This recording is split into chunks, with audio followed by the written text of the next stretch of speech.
Hope we're back, folks. Sorry about that. This is not a territory we get into very often. We've only had this happen in 2 years, maybe once or twice before. Probably the biggest thing that's going on right now is we're not connecting to our Ethernet. It's the Ethernet's not working, so we're actually on a Wi-Fi signal, and this is not this is not conducive to Wi-Fi. It really needs to be hardwired. So uh, just the amount of power it takes to go through the whole process here and get the broadcast out. So I apologize. We might be dealing with this a little bit. We're going to try to fix it as we go along. So thanks. I hear we're back. There was a couple questions that I didn't get to. If you are still on and you have questions, please post those questions back up. I'll be glad to get to them and jump on any of the questions you have. Uh, I was just talking about Niagara Falls right before we go on. That was just an aside. Uh, so it looks like the audience is coming back. I'm looking at the numbers. You're all trickling back in. Ding, ding, ding, ding, ding. So that's good to see. But once again, if you have questions, please throw your questions back in because the live comment board goes down. And for me to see the questions, I need to either go back into the website, which will take me a second, but I can probably do that. Let me see if I can just grab the questions. Uh, okay, here's a question. Perry just threw a question at me, and I can do this while I'm looking for the other questions. Perry asked, if you get cut in Tier 3, do you get your deposit back? It depends on when you get cut, and there is a formula. Now, I can only speak for the USA Hockey side of things, which is the EHL, the NA3HL. In those programs, there is a formula that is followed by, set by USA Hockey. For the most part, yes, you're going to get your money back. If you play into the season, it'll be prorated. But yes, you will get your money back. So there shouldn't be an issue. And most times people want to have good relationships out there. There are some programs in every level, even though they're supposed to do things, they don't do things, always quite on the up and up. But for the most part, yes, you're going to have no problem with that, Perry. Once again, if you did ask questions, please put the questions back on. Because this comes in from multiple sources, for me to get to your questions, I've got to pull up all of the different sites to look at each site individually to track them. I have one central place that comes on live with the video, and when you see me looking over in the corner right below, that's because there's a monitor there that shows me live comments and where you're from and your questions. And when the system went off, of course, that drops all of the information that's on there. So I know there was some great questions. I'm going to get to some of the most recent ones, but I liked some of the ones I saw. Please throw your questions back up. I'll try to get to them. Melissa from Brooklyn, Michigan, good to see you. I got a question coming in from a Facebook user. If the goal is to play D3 in the Northeast, can you comment on which league, EHL, NA3HL, USPHL, NCDC, gives the player the best odds? Okay, that's a phenomenal question, and it's a little bit tough to answer right away. Statistically, there are people out there that are better than me at giving exact D3 details. The editor-in-chief of the hockey, what's the hockey podcast called? I'll think about it in a second, but the Junior Hockey Podcast, they do all kinds of shows that they podcast a few things, but Jeff Nygaard does a piece where he breaks down the EHL, the NA3HL, and does a great job of showing you where D3 distribution's at. I have done the same spreadsheet in the past. I've kind of given up and let him take the lead. So Mr. Nygaard is the source, but I'll give you a little information on what you're going to find. You're going to find that EHL, USPHL Premier, NCDC, and NA3HL, they're all very good sources of production to the Division III level. The EHL has its fix on being a very good D3 league. It has no aspirations to be anything but. That's why you see so few players leave that league to go with the other leagues. Once you're there and with a good program, you tend to stay there. At least statistically, players tend to stay in the EHL and move on to good Northeast schools. It's a phenomenal league just for that purpose. Players that go into that league know that the odds of going D1 are not in their favor in that league. They tend to produce players that move on to quality programs in the Northeast, and that's what they're there for. It's a good, solid program for that. The USPHL Premier it's a very difficult league to rate because, yes, you have players that age out. They tend to be mid to low-level Tier 3 players that come out of the USPHL, meaning you're not going to usually see players that are going to the Geneseos, to the Norwiches, to the Wisconsin Stevens Point, all the Uticas, all the powerhouse programs don't usually see players coming out of the Premier. You'll get a sprinkling of Premier players, but you don't see a lot. Now the NCDC, your top 3 teams are getting players mostly that are players that are moving in that already have their D1 commits. Your Boston Junior Bruins, the Hitmen. So they're not the top 2-3 teams are not really in the Tier 3 game. The rest of the league is essentially vying for Tier 3 spots. So whatever you hear about the NCDC versus the reality is that league puts double-digit, just double-digit, meaning they usually break 10, fresh NCAA Division I commits. The rest of their league is Division III commitments across the board. With that said, it's a great league, and they do put high-level D3 players out. Those players will go to they'll also that league will really go NESCAC. And NESCAC is the New England Small College League. That's where your Middleberries are. That's your they're mini Ivy League schools, really high academics, really good programs, steeped into tradition. Usually a little bit of money, but that's where you get a lot of those players going. EHL too. Now you start talking about the NA3HL has a different scope and a different level. You'll see D3 players from around they'll fill programs in the Wisconsins. They'll fill programs in the programs in the Minnesota, Wisconsin, Michigan Division III programs. They'll fill programs in the East too. A little bit different feel. Statistically, is there one that's better than another? It's so hard to say, and put that into quantifiable information. First of all, you really have to go and do it team by team, by hand, by individual players every year. It's a tough process. It hasn't been done for this year. I don't know of anybody that's collected that across the board. Usually we wait till the season starts so we get the rosters, and then we'll cross-check the rosters to see where the players came from. So it's a little bit difficult. I don't think you can go wrong as long as you keep in mind, top teams, top leagues, top players. That's the pecking order. So, you want to be on the first, second, third place team in the league to get the most exposure. You want to be one of the top players on that team to get the most exposure. That formula doesn't change except in a pandemic year, not this season, but the season beforehand.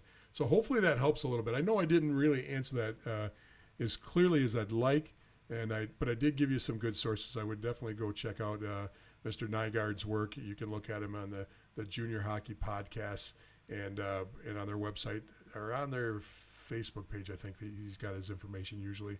And if I can find it, I'll post it on our stuff too, because I do respect what he does and how he works. Kim's on from Shreveport. Anybody that doesn't know Shreveport, you got to go visit Shreveport. It's a great place to visit. It's a great place to play hockey too. Next question is, let's see, what is the BCHL compared to American Junior? Is it like the USHL? A lot of people that are in the BCHL or are affiliated with the CJ before the BCHL left no, it is not the USHL. The USHL just once again blew the doors off the NHL draft. The BCHL get a couple. The USHL put up astronomical numbers for draft picks. I think they set some records for consecutive drafts. They're now at times they're beating the major juniors in the last few years. I think 2 of the last 3 years they've had better production than the OHL as far as draft picks. Then when you look at where the players are going in the draft and where they go in the NHL, it's clearly right now the league of choice, worldwide. That's the league everybody wants to be in.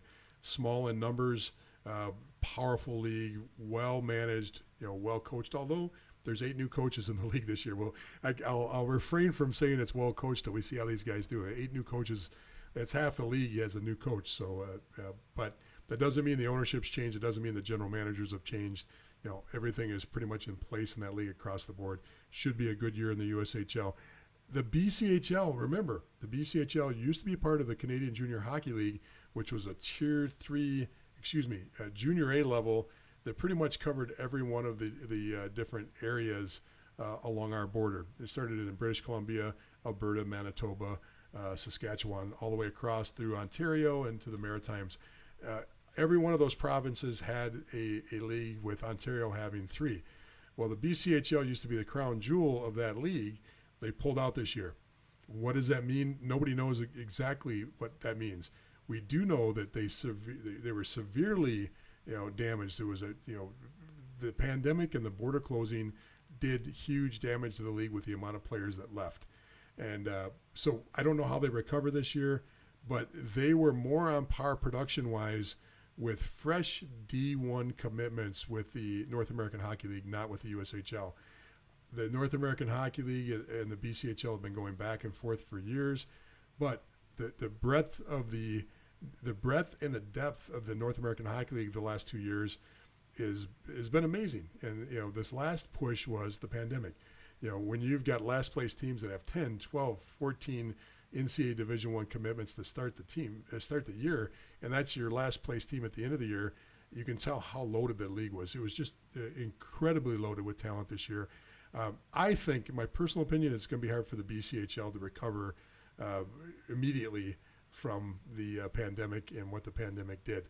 I think a lot of kids, because remember, there's usually 70, 75 kids from the prep programs in the United States that go up straight to Canada.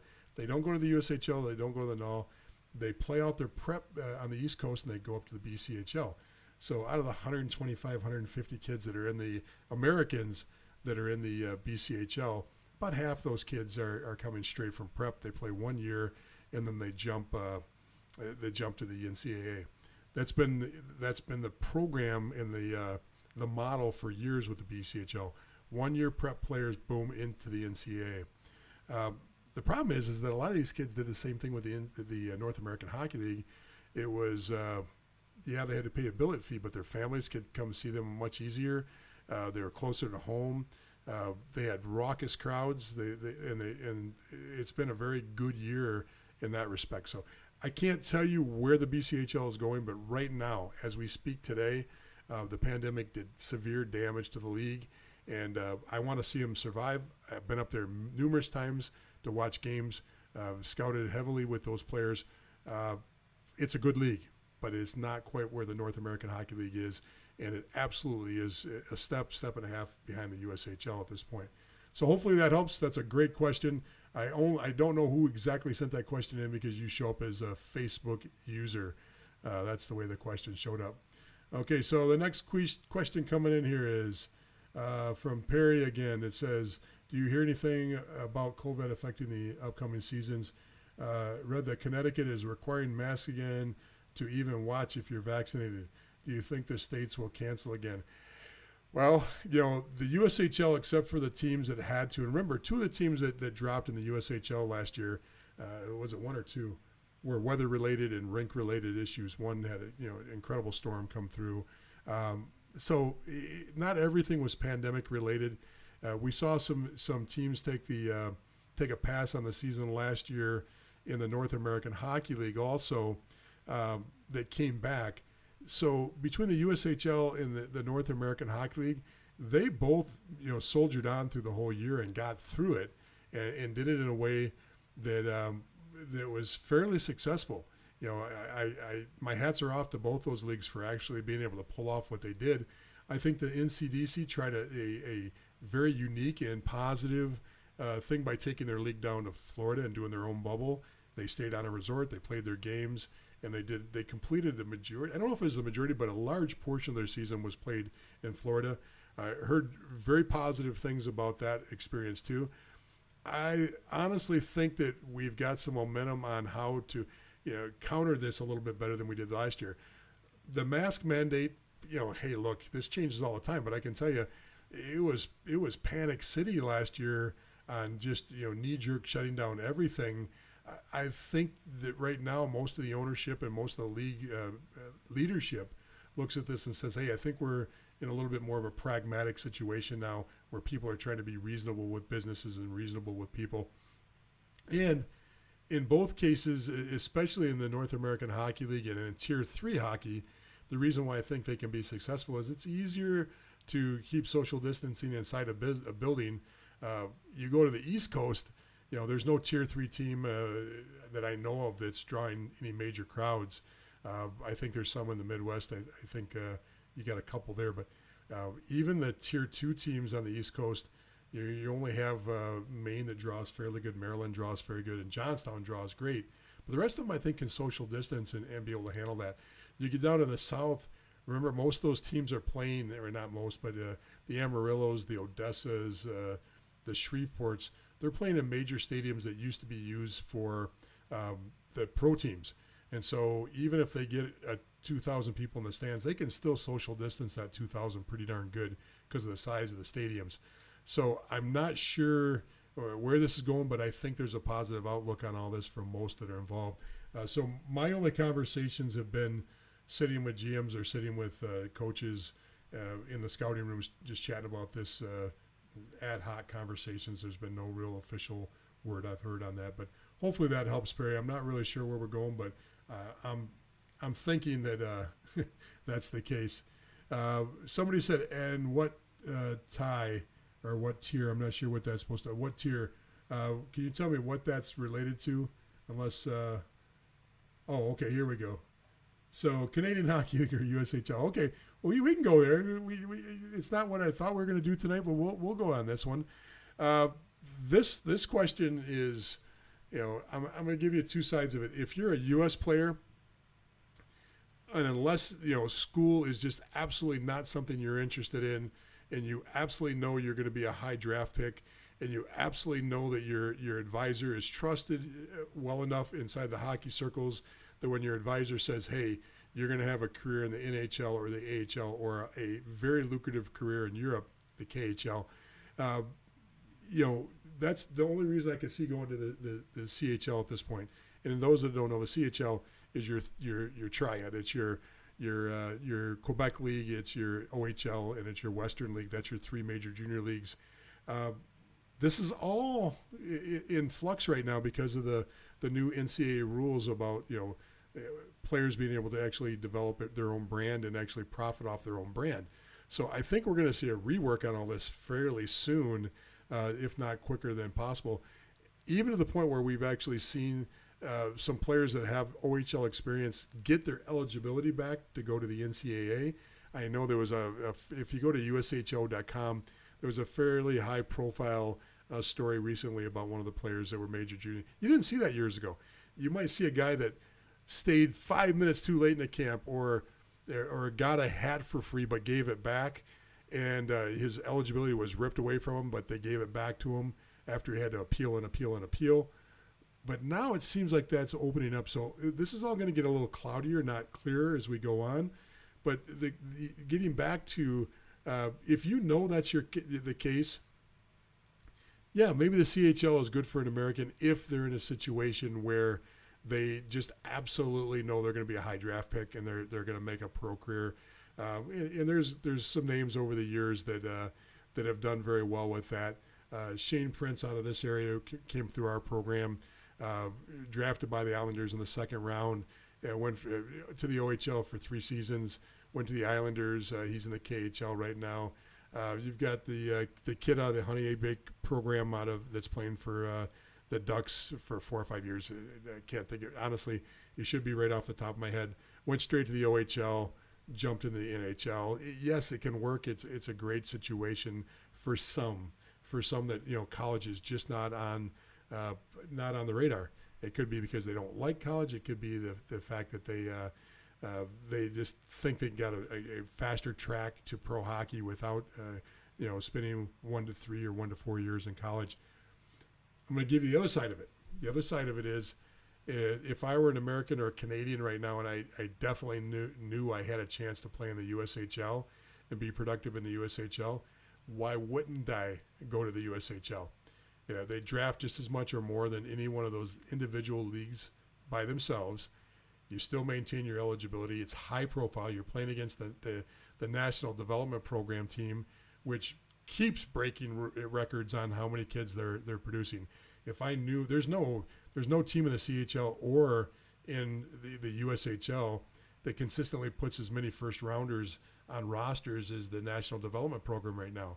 And if I knew that I was going and playing against that talent, every few weeks because I'm in the USHL, those kids draw attention. Those kids get scouts in the stands. Those kids put, butts in seats, so the crowds are going to be bigger. There's NHL scouts there. There's Division I college scouts there. Why would I not, choose that route? Now, the Canadian mentality is different because in Canada, it means something when you've grown up all your life, looking at the OHL as an avenue and as a platform, and your family has history there. Your dad, your brother, your uncle played in the league. The OHL is a different mindset for a Canadian player. You grew up in the outskirts of Toronto. You grew up in Barrie. You grew up in Nickel Country. You grew up in Windsor. The OHL is all you know because that's the path that you've always heard about. And sometimes the NCAA is a foreign word to a lot of Canadian players. Not as much anymore. And the better the recruiting and communication gets and social media gets, a lot of those bridges have been broken down in the last 5 to 10 years. And that's noted by, where players are coming from. They're coming from everywhere now versus just one or two hotbeds. So the answer to the question is, CHL or the USHL. In my book, in my opinion, I see no logical reason not to go to the USHL first if I have an opportunity, unless I've already been earmarked by an NHL team that says, hey, look, we want to draft you, and we think we can draft you. We're looking to draft you, and we'd like you to be playing in the OHL, or we would like you to be doing this. That changes everything because there's, if you're getting a top-down feed through your advisor, which will be an agent when you move into the OHL, or into the Quebec or into the Western, it becomes a different world. So, and then you're dealing with an agent, and they can spend a lot more time with you as a professional and talk to you directly. So, I guess the question or the answer to this is, you're going to get 10 different answers from 10 different experts out there. My answer on this is, I see no logical reason not to be playing in the USHL if that opportunity was there. So hopefully that helps a little bit, and hopefully that's the right answer for you. Any other questions that are coming in? I'd love to see them. If you want a question answered, Ask Me Anything is the show. While I'm waiting to see some more questions come in, I'm going to throw something on the screen because I think you'll find it interesting. This will be out. I'm going to produce this later today. Or actually, it's done, and we're just working on the sound on this. So what this is let me pop this up full screen for you. Hopefully this comes up so you can see it. All right, so this is the roster breakdown for the draft. We're going to be putting this out in a video, hopefully tonight, tomorrow. This will come out. But I want to just talk about a few things. We talked about that main camp to the final roster. But I wanted to show you a couple of things on this, just to wet your whistle on this. I want to get down here into these numbers here. This is looking at the 2021 season that we just finished. And this is looking at the players that come out of the NA3HL and the number of players that played in the North American Hockey League. 67 players had one game, okay? Remember, that's just over 2 players per team had NA3HL players that had one game. Just over 1 player per team. Remember, I think this year we're at 29, 30 teams in the North American Hockey League. 1 player per team, a little over that, and 1 1/4, whatever it works out to be, had 10-plus games. Here's the number, 19 players with 40-plus games. So now that 67 isn't just drafted. That's players that came up through the NA3HL with NA3HL experience on their resume. So if you go to Elite Prospects and you sort out the North American Hockey League, 600, 700 players that played in the league last year, and say, give me a list, and you can do this. That's how I got this information. You can say, give me all the players with NA3HL experience. Boom, 67 show up. So some of those kids could have played in the NA3HL 2 seasons ago, 3 seasons ago, last season. I can't answer that off of that statistic. But what I can tell you is there's only 19 players in the league from the NA3HL that had 40-plus games. Now, that's just to wet your whistle a little bit about what this video is, because I really think you should watch it and get a chance to see it.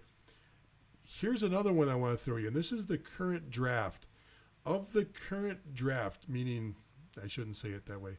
I should say last year's draft, here's how many players from the USPHL Premier, 27 players drafted, 5 actually have game experience of 40-plus games.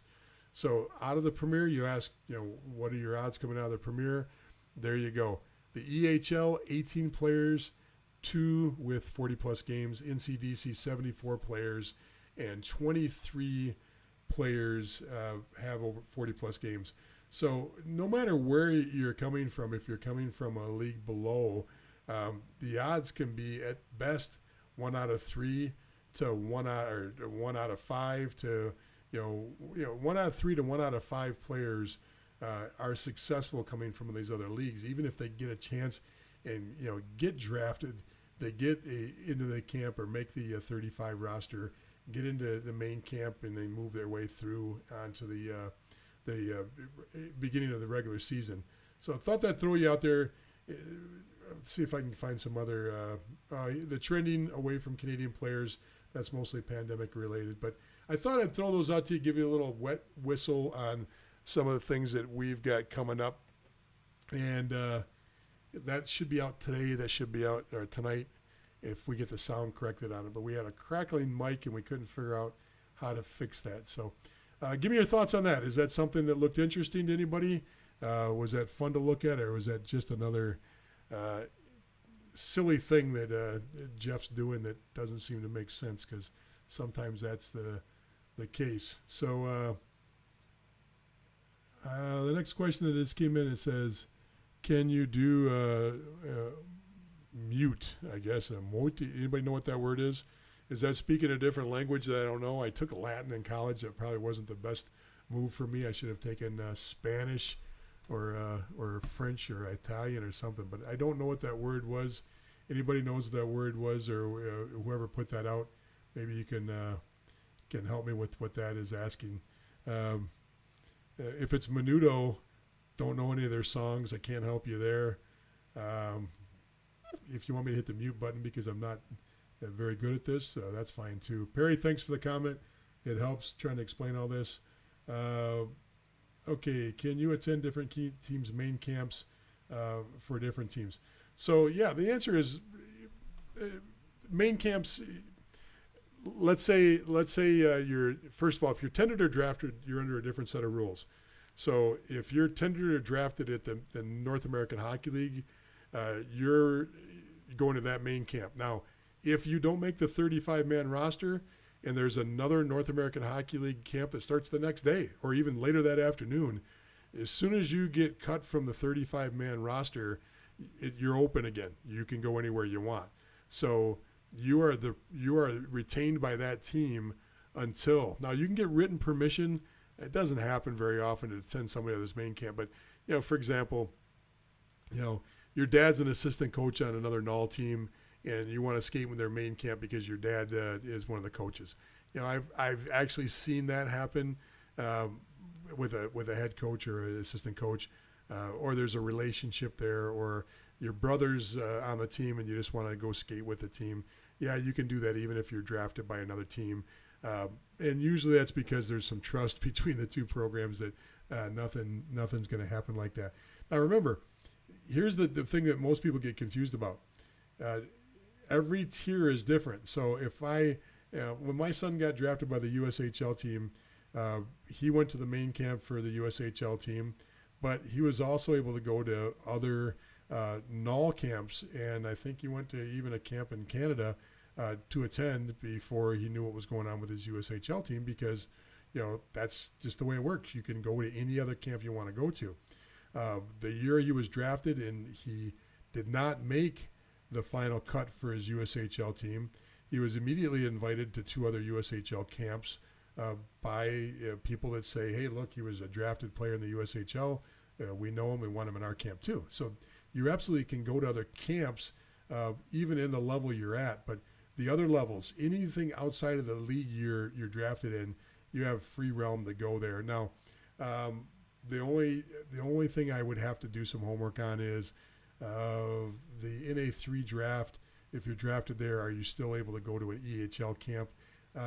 I think you are, but that one might be a little tricky because they both play under the USA Hockey rules, and they're both considered Tier 3 under USA Hockey.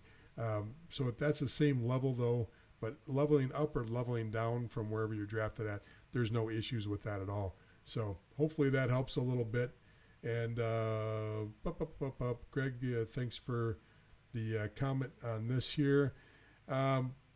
Any other questions? I know this has been a weird night because we popped on and popped off a few times, and I apologize for that. Once again, we're running over an internet tonight versus being on our Ethernet, and when you take it off the Ethernet, all bets are off on how your broadcast quality is going. So last chance for any thoughts, any questions, get them across the board. There is a little delay, so by the time I speak, I've got to wait 30 or 45 seconds before your questions can potentially come in. That's right if you jump on it and start sending your questions in right now. I'm still baffled by this one. Anybody have any idea what this means, or whoever put this out, if you can explain it? I sure would like to know what that is, because that's going to keep me up tonight. Yes, my OCD will kick in, and I will have nightmares about not being able to answer that question or that comment for you on that. So if we don't see anything more, I'm going to call it quits a little early tonight. We've got the video on the draft coming out. We've got some other production. Lots of really cool stuff coming up through the pipeline that I can't talk about yet. It will make things easier and fun around here, and it'll also give me a lot more to talk about. Loving what we're doing on this. Give me your feedback. Please take the time to, if you're not part of our Junior Hockey Advisor discussion group, join the discussion group. It's fun. There's a lot of information. It's very positive. We don't allow any negativity in there at all. Insightful comments, insightful information. And the group is smarter than the host, meaning we've collectively got several hundred advisors. We've got a couple dozen GMs, USHL GMs, North American Hockey League GMs and coaches that are on there. They might not always be under there by their own name, but they're on there. They're on there through a friend or family person. So we got lots of great content that can be answered for you. It's a lot of fun when you get on there and you really read some of the comments, because you might not agree with it, but it gives you a lot of insight in a lot of different positions. Our page, our Junior Hockey Advisor page, is where most of our news is at. So make sure you go over and like and follow that so you get all the news too. Discussion in the Facebook discussion group. And then our page is where you get the most of the news, and we try to keep up with junior news, college news, or any significant U18 news that comes through. That's always fun too. And our YouTube page. Video content is different on there. We put up more stuff on the video, on YouTube for video, than we do on the other two sites. So jump on and check that out too. That's always fun. And I hope that's it. I hope everybody has a great night, and we'll see you next week. Look forward to pumping out some video for you this week. You'll get that draft video either tonight or tomorrow, once we clean up the audio on that track. And once again, I apologize so much for dropping off and losing you for a little bit there with the internet connection. So have a great night. We'll talk to you soon.